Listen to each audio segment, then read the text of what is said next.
ನಿನಗೂ ಒಂದೇ, ನನ್ನ ಹೆಂಡತಿಗೂ ಒಂದೇ, ನನ್ನ ಚೀಫ್ ಮಿನಿಸ್ಟರ್ಗೂ ಎಲ್ರಿಗೂ ಫ್ರೀ ಅಂದರೆ ಅದಕ್ಕೇನೇನೋ ಒಂದು ತೂಕ ಇದೆಯಾ? ಚೆನ್ನಾಗಿ ದೇಶ ಆಳ್ವಿಕೆ ಮಾಡ್ಬೋದು, ಆದರೆ ಇದರಲ್ಲಿ ಯಾರೂ ಮಾಡಲ್ಲ. ಅವ್ರವ್ರ ಹಿತದೃಷ್ಟಿ ನೋಡ್ಕೊಂತಾರೆ ವಿನಃ ದೇಶದ ಏಳಿಗೆಗೆ ಯಾರೂ ನೋಡಲ್ಲ. ಜನ ಏನು ಮಾಡೋಕ್ಕಾಗುತ್ತೆ? ವೋಟ್ ಹಾಕಿದ್ದಾರೆ, ಅನುಭವಿಸ್ತಾ ಇದ್ದಾರೆ. 100 ಜನದಲ್ಲಿ 75 ಜನ ಒಂದಾದ್ರೆ 25 ಜನ ಏನು ಮಾಡಕ್ ಸಾಧ್ಯ? ಏನು ಮಾಡೋಕ್ಕಾಗಲ್ಲ. ಈಗ ಕಾಂಗ್ರೆಸ್ ಸಿದ್ದರಾಮಯ್ಯ ಒಬ್ಬರು ಇದ್ರೆ ಏನ್ ಮಾಡ್ತಾನೆ ಅವನು? ಅವನ ಕೈಲಿ ಏನಾಗುತ್ತೆ? ಅವ್ರ ಕೈ ಶುದ್ಧ ಇದ್ರೆ ಜನಕ್ಕೂ ಶುದ್ಧ ಮಾಡ್ತಾರೆ.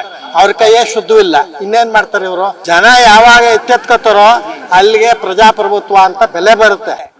ಬಂದಾಗ ಈ ಒಂದು ಸೆಂಟ್ರಲ್ ಅಂಡ್ ಸ್ಟೇಟ್ ಯಾವಾಗ್ಲೂ ಹಣದುಬ್ಬರ, ಬೆಲೆ ಏರಿಕೆ ಇತ್ಯಾದಿಗಳು ಜಾಸ್ತಿ ಆಗೋದು ಕಾಂಗ್ರೆಸ್ ಸರ್ಕಾರದಲ್ಲೇ.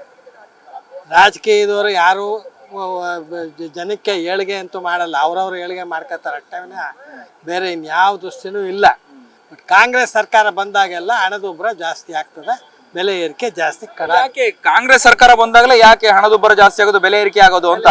ಅದು ಅವರು ಕೆಲವು ಲೀನ್ನೆಸ್ ಮಾಡ್ತಾರೆ. ಗೌರ್ಮೆಂಟ್ ಟೈಟ್ ಇಲ್ಲ. ಈಗ ನೋಡಿ, ಮಾನ್ಯ ಸಿದ್ದರಾಮಯ್ಯನವರು ಬಡಬಗ್ಗರಿಗೆ ಇದು ಸಾರಿಗೆ ವ್ಯವಸ್ಥೆ ಎಲ್ಲ ಭಾಗ್ಯಗಳು, ಆ ಭಾಗ್ಯಗಳಿಗೆ ಟೋಟಲ್ ಬಡ್ಜೆಟ್ನಲ್ಲಿ 55% ಹೊರಟೋಗ್ತದೆ. ಇನ್ನು 55%ನಲ್ಲಿ ಏನು ಉದ್ಧಾರ ಮಾಡ್ತೀರಿ ನೀವು? ಕೊಡಲಿ, ಕಡಬಡವರಿಗೆ ಕೊಡಲಿ, ಎಲ್ರಿಗೂ ಕೊಡಲಿ. ನಿನಗೂ ಒಂದೇ, ನನ್ನ ಹೆಂಡತಿಗೂ ಒಂದೇ, ನನ್ನ ಚೀಫ್ ಮಿನಿಸ್ಟ್ರಿಗೂ ಎಲ್ರಿಗೂ ಫ್ರೀ ಅಂದರೆ ಅದಕ್ಕೇನೇನೋ ಒಂದು ಬೆಲೆ ತೂಕ ಇದೆಯಾ? ಮಾಡಬಾರ್ದಂಗೆ. ಕಡಬಡವರಿಗೆ ಕೊಡಲಿ, ಇಲ್ಲದೆ ಇರೋರಿಗೆ, ಇರೋರ್ಗು ಒಂದೇ, ಇಲ್ಲದೆ ಇರೋರ್ಗು ಒಂದೇ ಮಾಡಿದ್ರೆ ಏನು ಉದ್ಧಾರವಾಗ್ತದೆ? ಇವತ್ತು ನಮ್ಮ ದೇಶದಲ್ಲಿ 77 ವರ್ಷ ಆಯಿತು, ಇದುವರೆಗೂ ಯಾವ ಜನಸಾಮಾನ್ಯರು ಕೂಡ ಇದ್ರ ಬಗ್ಗೆ ತಿಳುವಳಿಕೆ ಇಲ್ಲ. ನನಗೇನು ಬರ್ತೈತೋ ನೋಡೋಣ ಅನ್ನೋ ಒಂದೇ ಒಂದು ವಿಧದಿಂದ ಇದು ಇನ್ನೂ ಹಿಂದುಳಿದ ರಾಷ್ಟ್ರ ಆಗುತ್ತೆ. ಪ್ರಜಾಪ್ರಭುತ್ವದಲ್ಲಿ ಚೆನ್ನಾಗಿ ದೇಶ ಆಳ್ವಿಕೆ ಮಾಡ್ಬೋದು, ಆದರೆ ಇದರಲ್ಲಿ ಯಾರೂ ಮಾಡಲ್ಲ. ಅವ್ರವ್ರ ಹಿತದೃಷ್ಟಿ ನೋಡ್ಕೊಂತಾರೆ ವಿನಃ ದೇಶದ ಏಳಿಗೆಗೆ ಯಾರೂ ನೋಡಲ್ಲ. ದೇಶ ಮುಂದೋಗೋದು ಹೇಗೆ ಹಿಂಗಾದ್ರೆ ಅಂತ? ಮುಂದೋಗೋದು ಹೆಂಗೆ ಅಂತ ಅಂದರೆ ಜನ ತಿಳ್ಕೊಬೇಕು, ಅವಾಗಲೇ ಮುಂದೋಗುತ್ತೆ. ಇವಾಗ 100 ಜನದಲ್ಲಿ 75 ಜನ ಒಂದಾದ್ರೆ 25 ಜನ ಏನು ಮಾಡೋಕ್ಕೆ ಸಾಧ್ಯ? ಏನು ಮಾಡೋಕ್ಕಾಗಲ್ಲ. ಇವಾಗ ಪೊಲೀಸ್ನಲ್ಲಿ ಇರ್ತಾನೆ, ಅವನು ಒಂದು 50 ಜನ ಒಟ್ಟಿಗೆ ಬಂದರೆ ಅವನು ಯಾರನ್ನೆಂತ ಹಿಡಿತಾನೆ? ಹಂಗಾಗಿದ್ದಾರೆ ನಮ್ಮ ರಾಜ್ಯ, ಈ ರೀತಿ ಆಗಿದೆ ಅಷ್ಟೇ. ನೆಕ್ಸ್ಟ್ ಏನು, ಯಾವ ಸರ್ಕಾರನ ಆಯ್ಕೆ ಮಾಡ್ಕೊಳ್ತೀರಾ ನೀವು? ಸರ್ಕಾರ ಆಯ್ಕೆ ಮಾಡ್ಕೊಳ್ಳೋದಲ್ಲ, ಜನಪ್ರತಿನಿಧಿಗಳು ಸರಿಯಾಗಿರಬೇಕು. ಸರ್ಕಾರ ಬಿಡಿ, ಒಟ್ಟುಗೂಡಿಸ್ತದೆ, ಮಾಡ್ತಾರೆ, ಸರ್ಕಾರ ಆಗುತ್ತೆ. ಜನಪ್ರತಿನಿಧಿಗಳು ಕರೆಕ್ಟಾಗಿರಬೇಕು. ಅವ್ರ ಕೈ ಶುದ್ಧ ಇದ್ದರೆ ಜನಕ್ಕೂ ಶುದ್ಧ ಮಾಡ್ತಾರೆ. ಅವ್ರ ಕೈಯೇ ಶುದ್ಧವಿಲ್ಲ, ಇನ್ನೇನು ಮಾಡ್ತಾರೆ ಇವರು? ಈಗ ನಾನು ಉದ್ಧಾರವಾಗಬೇಕು. ಜನಪ್ರತಿನಿಧಿಗಳು ಆಯ್ಕೆ ಮಾಡೋದೇ ನಾವಲ್ವಾ? ಕೈ ಶುದ್ಧ ಮಾಡ್ಕೊಳ್ಳೋದು ಹೆಂಗೆ? ಅದು ಮಾಡ್ಕೊಳ್ಳೋದು ಪ್ರಯೋಜನ ನಾನು ಹೇಳ್ತಾ ಇದ್ದೀನಿಲ್ಲ. 100ಕ್ಕೆ 75 ಜನ ಅರ್ಥ ಮಾಡ್ಕೊಳ್ತಾ ಇರತಕ್ಕಂಥ ವ್ಯಕ್ತಿಗಳು ಇರತಕ್ಕಂಥ ಇದ್ದಾಗಲೇ 77 ವರ್ಷ ಇದು ಇಂಡಿಪೆಂಡೆನ್ಸ್ ಬಂದಾಗ್ಲಿಂದನೂ ನಾವು ಇನ್ನೂ ಗುಲಾಮ್ಗಿರಿ ಇರೋದು. ಅಲ್ಲಿವರೆಗೂ ಅದು ಹೋಗಲ್ಲ. ಜನ ಯಾವಾಗ ಎಚ್ಚೆತ್ಕೋತಾರೋ ಅಲ್ಲಿಗೆ ಪ್ರಜಾಪ್ರಭುತ್ವ ಅಂತ ಬೆಲೆ ಬರುತ್ತೆ. ಸರ್, ಯಾವ ರೀತಿ ಎಚ್ಚೆತ್ಕೊಳ್ಬೇಕು? ನೀವು ತಿಳುವಳಿಕೆ ಬರಬೇಕು, ನಿಮಗೆ ಜನಕ್ಕೆ ತಿಳುವಳಿಕೆ ಬರಬೇಕು. 6 ಕೋಟಿ ರಾಜ್ಯ ಕಡೆ 3 ಕೋಟಿ ಹೊಸ ಕಡೆ ಅನ್ನೋ ಒಂದು ಕಾರ್ಯಕ್ರಮದಲ್ಲಿ ಏನು ಉದ್ಧಾರ ಆಗುತ್ತೆ? ಬಾಯಿ ಬಿಡ್ಕೋಬೇಕಷ್ಟೇ. ನಾವು ಬೆಲೆ ಏರಿಕೆ ಮಾಡೋದು ತಪ್ಪು, ಬೆಲೆ ಮಾಡೋದು ತಪ್ಪು. ಜನಸಾಮಾನ್ಯರು ಇವಾಗ ಆಲ್ರೆಡಿ ಅವರು ಕಷ್ಟದಲ್ಲಿ ಇದ್ದಾರೆ. ಇದು ಯಾರು ಕಷ್ಟದಲ್ಲಿ ಯಾರಿದ್ದಾರೆ ಸರ್? ಜನಸಾಮಾನ್ಯರೇ ಕಷ್ಟದಲ್ಲಿ ಇರೋದು. ಇವಾಗ ಅಲ್ಲಿ ಅವಾಗವಾಗ ಈ ರೇಟು, ಆ ರೇಟು, ಹಾಲಿನ ರೇಟು, ಎಲೆಕ್ಟ್ರಿಸಿಟಿ, ವಾಟ್ರು ಎಲ್ಲ ಜಾಸ್ತಿ ಮಾಡ್ಕೊಂಡು ಹೋಗ್ತಾನೆ ಇದ್ದಾರೆ. ಕೇಳಿದ್ರೆ ಬೇರೆ ಸ್ಟೇಟಿಗೆ ಕಂಪೇರ್ ಮಾಡ್ತಾರೆ. ಬೇರೆ ಸ್ಟೇಟಿಗೆ ಕಂಪೇರ್ ಮಾಡಿದ್ರೆ ಬೇರೆ ಸ್ಟೇಟ್ಗೂ ಇಲ್ಲಿಗೂ ಸಂಬಂಧ ವ್ಯತ್ಯಾಸ ಇದೆಯಲ್ಲ. ಇದಕ್ಕೆ ಅದನ್ನು ಕಂಪೇರ್ ಮಾಡಬೇಕು. ಕಂಪೇರ್ ಮಾಡಿದ್ರೆ ಅವ್ರು ಜಾಸ್ತಿ ಇದೆ, ನಮ್ದು ಕಮ್ಮಿ ಇದೆ ಅಂತ ಹೇಳ್ತಾರೆ. ಇಲ್ಲಿ ವರಮಾನ ಎಷ್ಟಿದೆ ಅದನ್ನು ನೋಡಲ್ಲ ಅವ್ರು. ಅದೇ ಕಂಪೇರ್ ಮಾಡೋದಾದ್ರೆ ಎಲ್ಲದಕ್ಕೂ ಕಂಪೇರ್ ಮಾಡಬೇಕು, ಬರೀ ಬೆಲೆ ಏರಿಕೆ ಕಂಪೇರ್ ಮಾಡಿದ್ರೆ ಹೆಂಗೆ? ಅದನ್ನೇ ಅವ್ರು ನಾವು ಹೇಳ್ತಾ ಇರೋದು ಅದನ್ನೇ. ನೀವು ಎಲ್ಲದಕ್ಕೂ ಹೋಗಿ ತಮಿಳ್ನಾಡಲ್ಲಿ ಇಷ್ಟು ಕಮ್ಮಿ ಇದೆ ಹಾಲಿಂದು ಬೆಲೆ, ಇದ್ರಲ್ಲಿ ಇಷ್ಟು ಕಮ್ಮಿ ಇದೆ, ಇಲ್ಲಿ ನಮ್ದು ಭಾಳ ಕಮ್ಮಿನೇ ಇದೆ ಹಂಗೆ ನೋಡೋಕೆ ಹೋದ್ರೆ ಅಂತ ಹೇಳ್ತಾರೆ. ಅವರವರು ಇದನ್ನು ಇದು ತೂಕ ಕಮ್ಮಿ ಮಾಡ್ಕೊಳ್ಳೋದಕ್ಕೆ ಹಾಗಂತ ಹೇಳ್ತಾರೆ. ಅದಕ್ಕೆ ಜನ ಏನು ಮಾಡೋಕ್ಕಾಗುತ್ತೆ? ವೋಟ್ ಹಾಕಿದ್ದಾರೆ, ಅನುಭವಿಸ್ತಾ ಇದ್ದಾರೆ. ಇವಾಗ ಇದು ಈ ಯೋಜನೆ, ಆ ಯೋಜನೆ, ಇದು ಫ್ರೀ, ಈ ಫ್ರೀ ಎಲ್ಲ ಕೊಟ್ಟಿದ್ದಾರೆ, ಎಲ್ಲ ನಮ್ಮ ತಲೆ ಮೇಲೆ ಹಾಕ್ತಾ ಇದ್ದಾರೆ. ಈಗ ಫ್ರೀ ಕೊಟ್ಟಿದೆ, ಇದು ಎಫೆಕ್ಟ್ ಆಯ್ತಾ ಹೆಂಗೆ ಏನು ಅಂತೇಳಿ? ಉಚಿತ ಭಾಗ್ಯಗಳನ್ನು ಕೊಟ್ಟಿನೇ ಈಗ ನಾವೆಲ್ಲರೂ ಕೂಡ ಅನುಭವಿಸಬೇಕಾದ ಪರಿಸ್ಥಿತಿ ಬಂತಾ ಹೆಂಗೆ? ಖಂಡಿತ ಅದನ್ನ ತೂಗೋದಕ್ಕೋಸ್ಕರನೇ ಇವೆಲ್ಲ ರೇಟ್ಗಳು ಜಾಸ್ತಿ ಮಾಡೋದು. ಅದನ್ನ ತೂಗ್ಬೇಕಲ್ಲ, ಹೆಂಗೆ ಕೊಡ್ತಾರೆ, ಎಲ್ಲ ರೇಟ್ ಜಾಸ್ತಿ ಮಾಡೋದು. ಬೀರು ಇವಾಗ ನೀವು ಲಿಕ್ಕರ್ ರೇಟ್ ಎಷ್ಟು ಸಲ 2 ಸಲ ರೇಟ್ ಜಾಸ್ತಿ ಮಾಡಿದ್ರು. ಯಾರು ಕೇಳಲ್ಲ, ಕುಡಿಲೇಬೇಕು, ಕುಡಿತಾರೆ, ದುಡ್ಡು ಕೊಡ್ತಾರೆ. ಅದೇ ಥರ ಇವಾಗ ಹಾಲಿನ ರೇಟ್, ಹಾಲು ದಿನ ಬೆಳಗ್ಗೆ ಹಾಲು ಕುಡಿಲೇಬೇಕು, ಕಾಫಿ ಕುಡಿಲೇಬೇಕು, ರೇಟ್ ಜಾಸ್ತಿ ಕೊಡ್ತಾರೆ. ಯಾರೇ ಕೇಳ್ತಾರೆ, ನಾನು ಗಲಾಟೆ ಮಾಡೋಕ್ಕಾಗುತ್ತಾ? ಇಲ್ಲ, ಜನ ಸೇರಿಸ್ಕೊಂಡು ಗಲಾಟೆ ಮಾಡೋದು ಕೇಳ್ತಾರೆ. ಮಾಡಿದಾಯಿತು, ಇಂಪ್ಲಿಮೆಂಟ್ ಆಗ್ತಾ ಇರುತ್ತೆ, ಅದು ಹೋಗ್ತಾ ಇರುತ್ತೆ. ಆದ್ರೆ ಔಟ್ ಗೋಯಿಂಗ್ ಜಾಸ್ತಿ ಆಗ್ತಿದೆ, ಇನ್ಕಮಿಂಗ್ ಇಲ್ವಲ್ಲ? ಇನ್ಕಮಿಂಗ್ ಇಲ್ಲ ಅಂತಲೇ ಇವಾಗ ಇವ್ರು ನಮ್ಮ ಮೇಲೆ ಆಗ್ತಾ ಇರೋದು ಭಾರನ.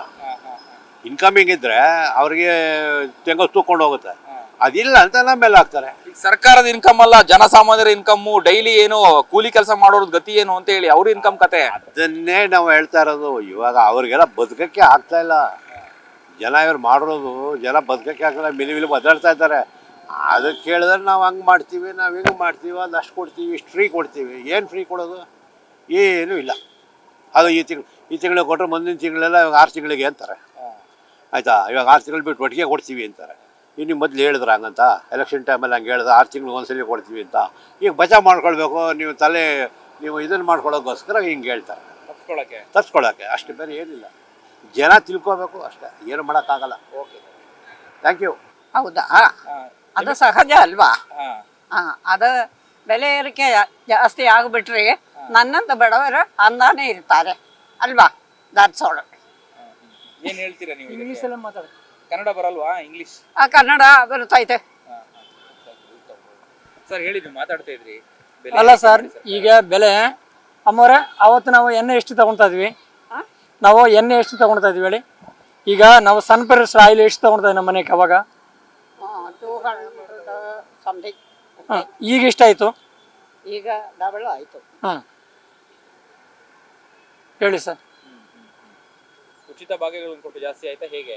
ಈಗ ಉಚಿತ ಬಾಧ್ಯತೆ ಅಂದರೆ, ಉಚಿತ ಬಾಧ್ಯತೆ ಕೊಟ್ಟಿರೋಕ್ಕೆ ಈಗ ಇವರು ನಮ್ಮಮ್ಮವ್ರಿಗೆ 40,000 ಪಿಂಚಣಿ ಬರುತ್ತೆ. ಈ 40,000 ಟ್ಯಾಕ್ಸ್ ಮನ 2 ವೀಲರ್ ತೊಗೊಂಡಿಗೆ ಎಷ್ಟು ಟ್ಯಾಕ್ಸ್ ಕಟ್ಕೊಂಡಿದ್ರು?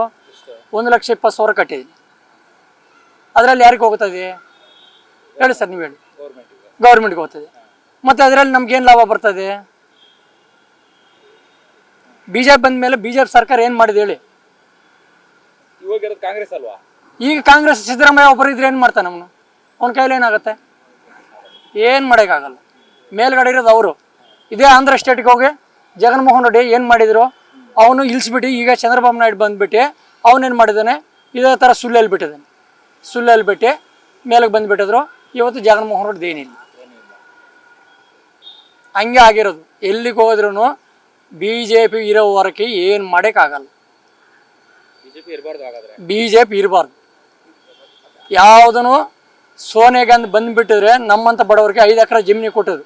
ನಂದು ಆಂಧ್ರ ಸ್ಟೇಟ್, ಫುಲ್ ಸ್ಟೇಟ್ ಬಂದುಬಿಟ್ಟು ನಂದು ಆಂಧ್ರದಲ್ಲಿ 5 ಎಕರೆ ಜಮೀನು ಕೊಟ್ಟಿದ್ದು ನನಗೆ. ಬೆಂಗಳೂರಿಗೆ ಬಂದು ಎಷ್ಟು ವರ್ಷ ಆಯಿತು? ನಾನು ಬೆಂಗಳೂರು ಬಂದುಬಿಟ್ಟು 20 ವರ್ಷ ಆಯಿತು. ಅಂದರೆ ನನಗೆ ರೇಷನ್ ಕಾರ್ಡ್ ಎಲ್ಲ ಇಲ್ಲೇ ಇರೋದು, ಎಲ್ಲ ನನ್ನ ಮಕ್ಕಳು ಓದೋ ಇರೋದು.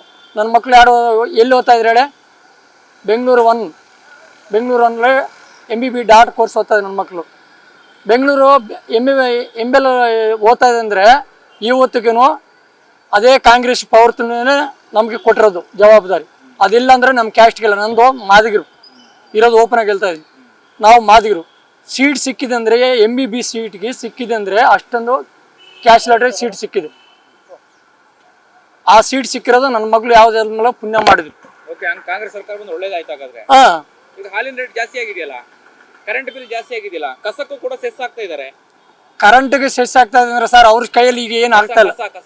ಕಸಾಕನು ಈಗ ಅವ್ರ ಕೈಯಲ್ಲಿ ಆಗ್ತಾ ಇಲ್ಲ ಸರ್.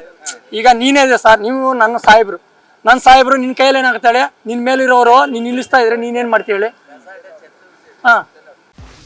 84ರಿಂದ 50 kg ಬಂದೆ. ಆಮೇಲೂ ಸಣ್ಣಗೆ ಫಿಟ್ ಆಗಿದ್ದೀನಿ. ಅದಕ್ಕೆ ನಾನು ಯೂಸ್ ಮಾಡ್ತಾ ಇರೋದು ಜೀನಿ ಸ್ಲಿಮ್.